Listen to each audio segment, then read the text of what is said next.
Hello and welcome to ITV News Meridian. Tonight's headlines in the southeast. Heating or eating? The stark choice faced by thousands of families across the southeast as energy costs spiral, with another price hike just weeks away. A cocktail of chemicals polluting our waterways as a new report finds no river can be given a clean bill of health. Reaction tonight from local campaigners. There's people here that swim, there's children that come and use the river, and there's also a really high amount of wildlife in this river, and they don't have a voice, they can't kind of protest against the pollution, so I think it's important that we do. Fearing the final curtain, theatres in financial crisis turn to crowdfunding to survive. And the power of plants, how surrounding yourself with nature could be good for your health. We meet the woman from Crawley who admits they've taken over her home. How many plants do you have now? I have no idea. Not enough. I always want more. Good evening. The cost of heating is having a serious impact on our health, with children having to wear their coats at home and veterans sitting in freezing cold rooms. Even before the major price rise in April, many people are struggling to pay their bills. The cost of living is already high, but fuel bills are expected to rise by 50%. It means food banks are already seeing a surge in demand as more and more people struggle to cope. Here's Sarah Saunders. Like many people, we're finding life a bit of a struggle at the moment. Jumpers on, heating off. Heart failure means former serviceman Darren Riley from Swanscombe is currently unable to work. And with his partner putting in 16-hour days as a community nurse to bring in as much money as she can, he still doesn't see how they're going to keep paying the bills. Sometimes scared to put the heating on. We only put it on now if we really need to. Invariably, sometimes in the evening I'll be sat here with a dressing gown on just so we haven't got that usage. There's thousands of people in the same boat or even worse, and my heart goes out to them. As a veteran, I try and do my bit to help other people in the community. Sundays we give a Sunday roast to an old lady down the road because she's finding life a struggle. She doesn't put her heating on for the same reason. With energy prices soaring, bills are expected to rise sharply in April, when a new, much higher price cap comes into effect. The industry has predicted bills could surge by up to 50%. For the average household, that could mean around an extra £600 a year. Normally we pack about 20-25 parcels a day, and today I've got 54 to try to get out to people in need in Medway. At the Medway Food Bank, they've seen a rise in demand as people struggle to pay for what should be the basics.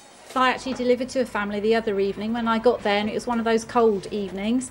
Everybody was in coats. They had 4 children sat in the front room all together in their coats, and they were waiting for me at 6 o'clock to bring their tea to them. But these are the kind of situations people are in, trying to choose between heating and eating. So that's a phrase that we hear a lot. It's easy to use, but you are actually seeing people making those choices.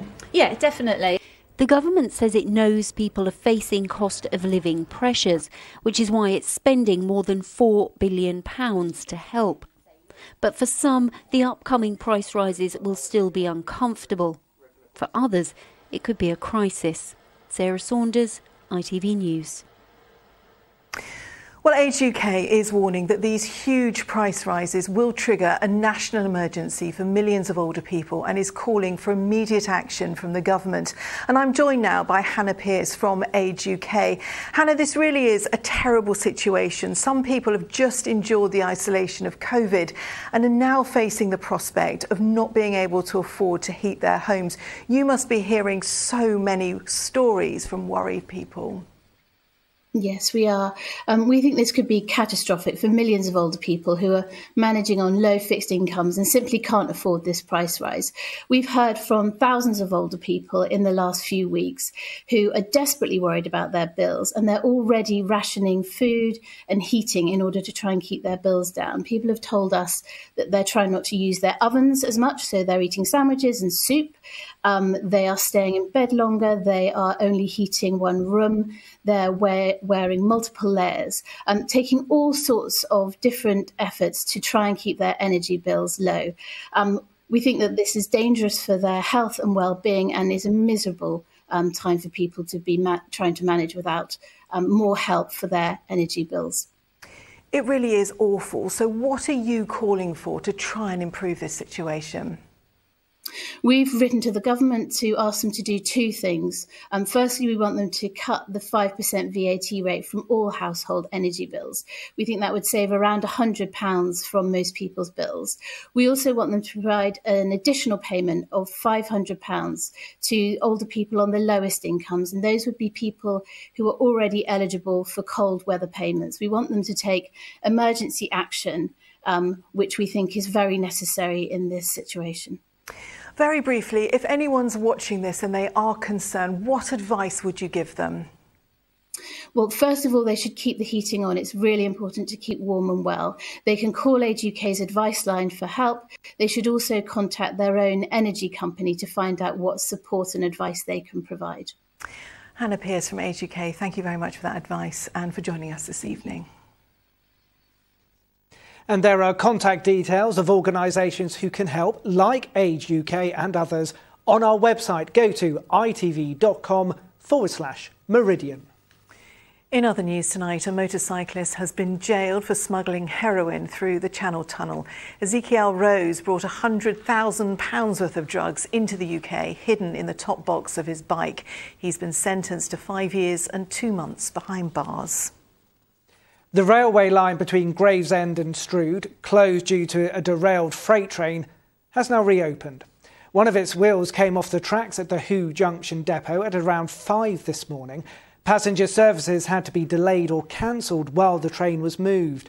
Network Rail has apologised to those affected and is urging people to check their journey before travelling. A chemical cocktail of sewage, slurry and plastic is polluting the region's rivers and putting public health as well as nature at risk. Well, those are the findings today of a parliamentary report blaming, among others, water companies and agriculture. Environmental campaigners and swimming groups are joining the call for urgent action, as Andy Dickinson explains.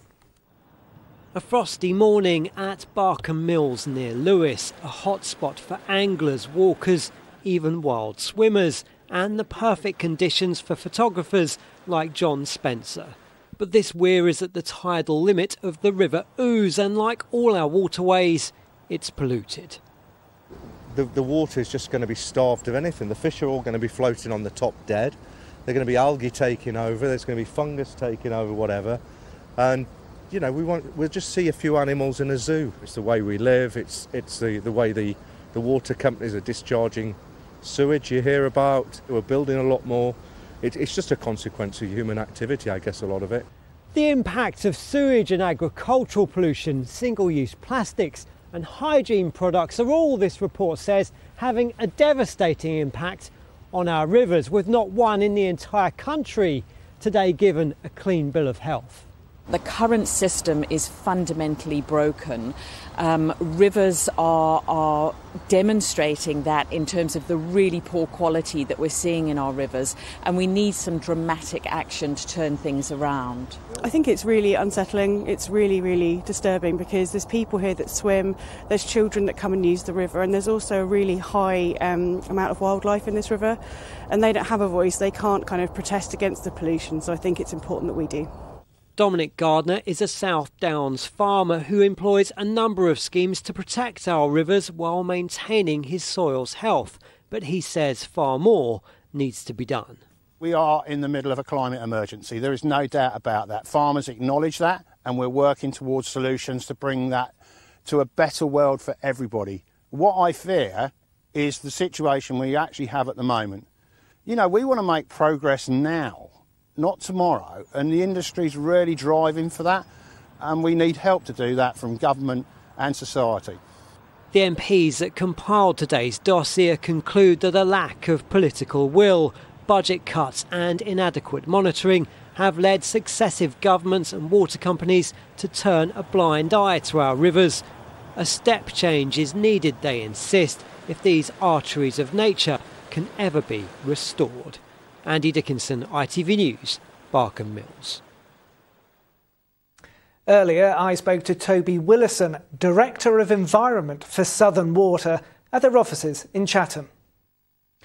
Toby Willison, raw sewage coursing through the region's waterways, a chemical cocktail risking the health of wildlife and swimmers.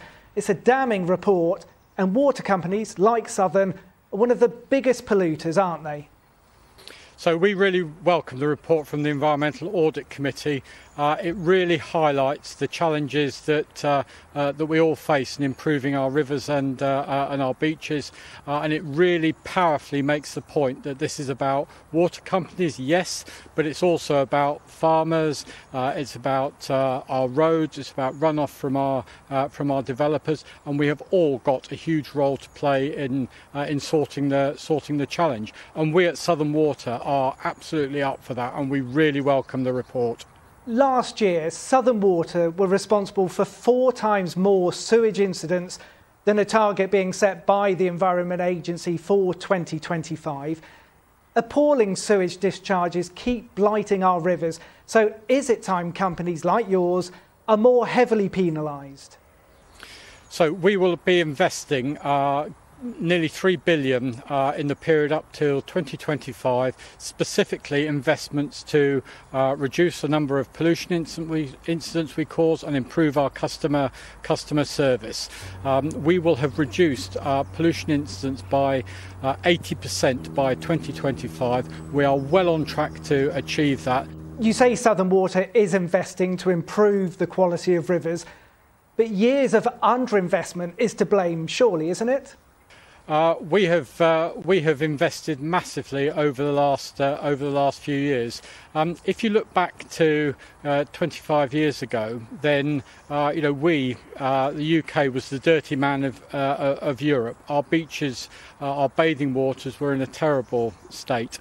They are in a much better state now than they were, and that is down to huge amounts, billions and billions of pounds worth of investment that's gone into our assets. Yes, we need to do more, and we are absolutely committed to doing that, and we will be putting the investment in. We'll be working with partnerships. We are doing things now as we speak to improve the quality of the environment, because that's what our customers want to happen.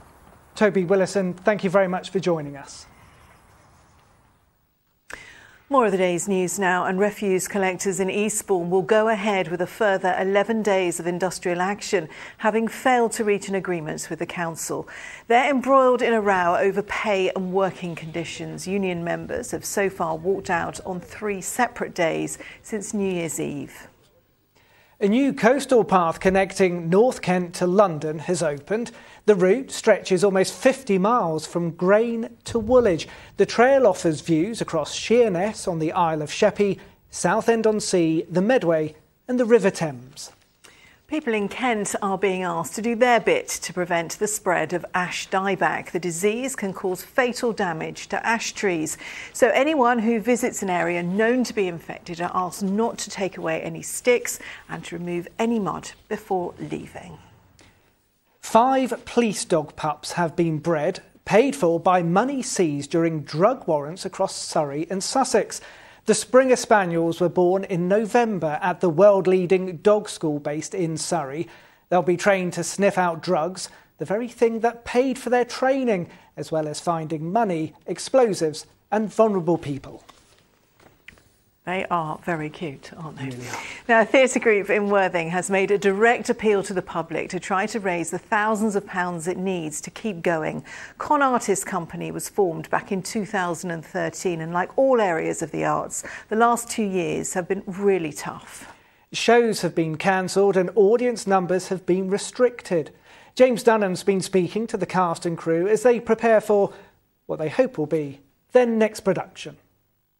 From the boat, I could see her sitting on a tree stump. Then I rowed over, with, of course, my back to her. What have you been rehearsing on stage? I've just been rehearsing an extract from Mary Rose by J.M. Barrie. It was the 20th day after she had disappeared.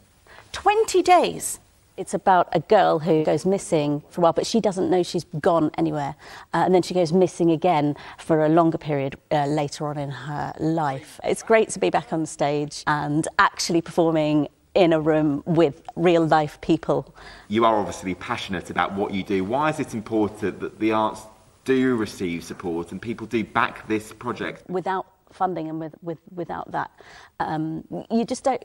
An audience doesn't really get to see people on stage. It brings something new for the actors, and it brings something new each time for the audience. So much funding has been redirected towards keeping buildings open that there hasn't been enough money to go around and necessarily support all the worthy projects that artists and companies like ourselves want to produce and get out on the road and start pleasing our audiences again. So it's been a very difficult time. 3 separate funding applications to an arts fund have been unsuccessful. You are fundraising at the moment. Your group is called Con Artists, but actually this is no scam. This is serious stuff. Absolutely. I mean, we're fundraising because, you know, the arts and theatres simply need some form of subsidy. My name's Matthew Pipe. I'm production manager and one of the directors of the Con Artists Theatre Company. Donations would not only help the actors, there is an army of people behind the scenes putting it all together. From sound engineers to lighting engineers to people who just work on the stage as crew. So it's their livelihood as well. So by getting live theatre back up and running gives all those people a chance to make a living and do what they love to do. James brought her back to me. This troupe hope their enthusiasm is matched with enough public support. Ticket sales for their tour beginning in March will simply not be enough. Still doesn't know.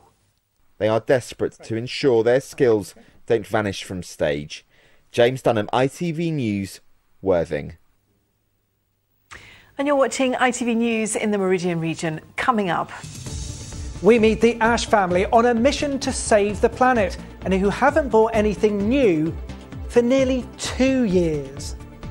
It doesn't matter whether it's new or used, and it's all the same, and it's also good for the environment. Fascinating story, and for more on all of our stories, just go to itv.com/Meridian. You can call us on 0808 1010 095, and remember, you can also follow us on Facebook and on Twitter.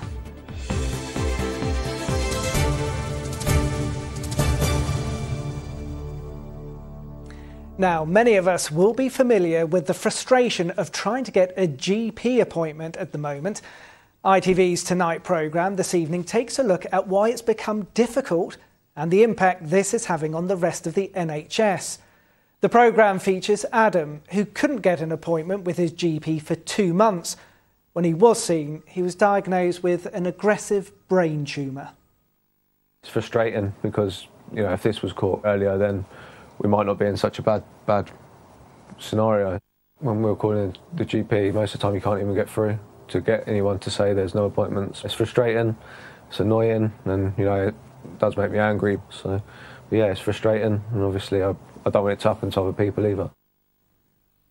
And you can see more on Tonight, When Can I See My GP, here on ITV at 7:30 this evening. But first, the ITV Evening News continues with the national and international news at 6:30. With more details, let's cross to Mary Nightingale. The fallout over the Prime Minister's comments about that Downing Street party in May 2020. While Boris Johnson holds up in number 10, some ministers have rallied behind their boss, but trouble is brewing amongst his Scottish colleagues. Self-isolation time in England is cut from 7 days to 5. And the long-lost wartime letter that's finally been delivered 76 years after it was penned. Do join me for those stories and more at 6:30.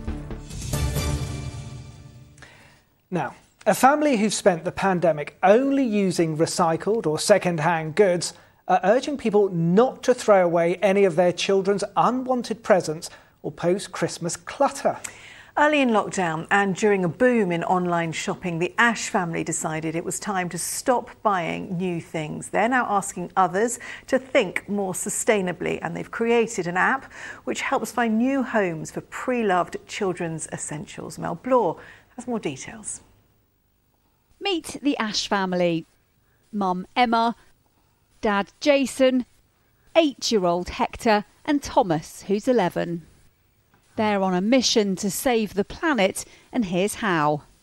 They've created an app that enables people to give away their unwanted children's essentials instead of throwing them away. As well as helping families who are struggling financially, their main aim is to reduce the amount of items that ends up in landfill. It came about because we've got 3 children and they grow, they develop, they get bored of things, and we quite like the idea of using as many hand-me-downs and second-hand goods as possible. New products create waste, they create an enormous environmental impact, and plastic in and of itself has a half-life of something like 300 years. There's a lot of life left in everything they have. So 90% of what our third child has is from his brothers or from friends, and we just don't see the need to buy things these days. The app called Young Planet is free to download and pretty simple to use. All you do is search for what you're looking for and it'll show you what's available. If you find something you're interested in, you just hit the request button. Post-Christmas, there is just clutter everywhere. The kids have got some new things, whether they're second-hand or not, they're new to them.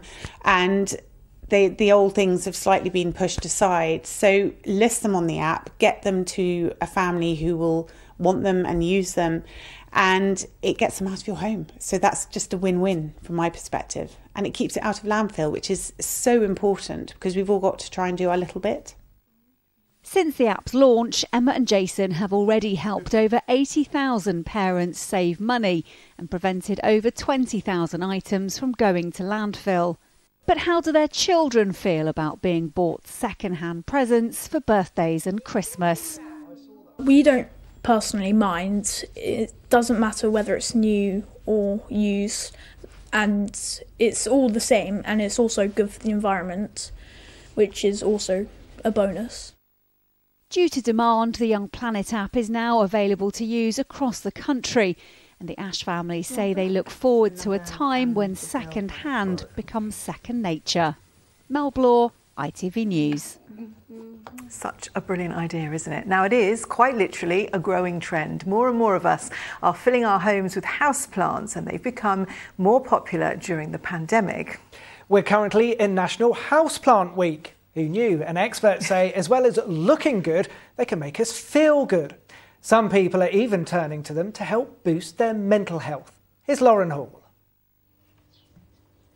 She started with just 2 houseplants. Now she admits they've taken over her house and her life. But she wouldn't have it any other way. How many plants do you have now? I have no idea. When did you stop counting? I never counted, actually. But I'm not interested how many. Not enough. I always want more. Cynthia Vida from Crawley says her passion for houseplants started nearly 2 years ago.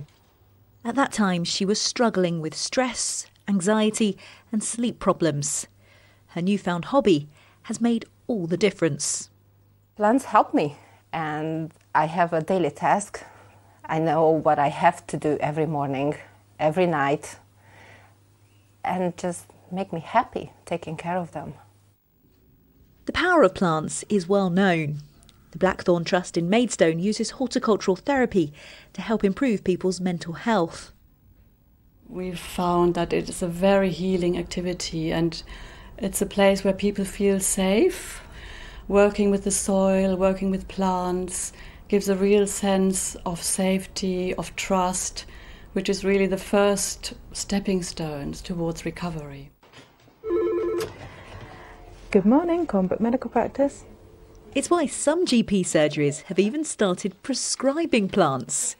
Here they encourage patients to take away a houseplant and look after it for 12 weeks, a way of boosting their mental well-being. We wouldn't ever think that a plant would replace conventional therapy or pills or medication, but what they can do is they can enhance it, and that's what we're aiming for. We offer plant therapy to people with mild anxiety and depression. We offer it to people who are suffering from loneliness. And we also offer it to people who want it. So if somebody comes and says, I really think I would benefit from this. They don't have to fit in a particular box. Cynthia now surrounds herself with nature wherever she is, with her collection extending to every room in the house. She says it's worked wonders and she's now thriving, much like her houseplants. Lauren Hall, ITV News. They do look beautiful, but they are so much more than that, aren't they, Holly?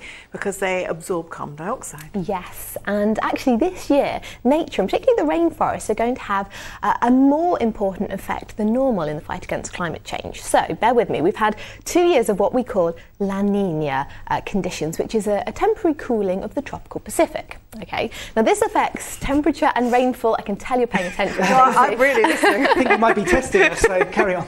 So this affects temperature and rainfall across the globe, and specifically does things like bring more rainfall to the likes of the Amazon, and that actually makes it better at absorbing carbon dioxide. So it's not something we'll continue to see, but for example for this year we're expecting the rainforest just to absorb that little bit more carbon dioxide than normal. And this is very important because we are once again seeing record-breaking levels of carbon dioxide in the atmosphere. So this year, for the first time ever, we are expecting humans to have contributed 50% extra carbon dioxide to the atmosphere compared to pre-industrial levels, which is crazy. It's absolutely massive, and of course the effects we're seeing are across the globe.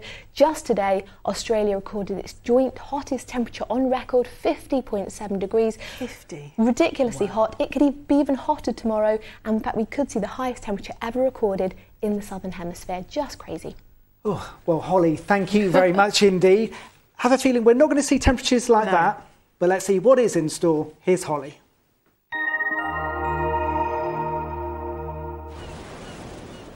Feels like home, whatever the weather. Valent Boilers and Heat Pumps sponsors ITV Meridian Weather. Some lovely sunshine overhead today, but at this time of year, when you get the sunshine by day, you often get frost and fog by night, and that's what we're seeing. So we have got a fog warning in force for parts of Sussex and Surrey. It's actually freezing fog because we've got frosty conditions as well. Then into tomorrow, more sunshine on the cards once, of course, any fog clears. It's all down to high pressure. That's dominating the scene. As we head towards the weekend, you'll notice that high loses its influence a little bit, and that's going to allow a bit more cloud feed in, maybe an odd spot of drizzle at times. So I think the bulk of the time largely dry. And then actually that high reasserts itself into the beginning of next week. Out there at the moment then, we have got this fog warning in force, fog already forming in places, that warning valid through parts of Surrey and Sussex. Elsewhere, the fog is still a risk, but I think it's going to be these more western fringes that have the risk perhaps of the densest fog, and it could be quite a hazard on the roads, of course, where it does form. Temperatures dropping down towards or a little bit below freezing, maybe some -2s or -3s on the cards for tonight. So a cold, frosty, foggy start for some tomorrow morning. Now gradually that fog will lift and clear. I think by late morning it should probably be gone for the most part. And then overhead, sunshine across the board once again, and temperatures fairly similar to today's values, so getting up to between 6 and 8 degrees there. Our times of high water, we've got Margate at 9:36 and again at 10:08 as we head into the evening. And finally, the outlook. So I do think we'll see more clouds as we push through the weekend. Again, perhaps some problems with mist and fog as well. Brighter skies emerge as we head into the beginning of next week. Take care. Valent sponsors ITV Meridian Weather.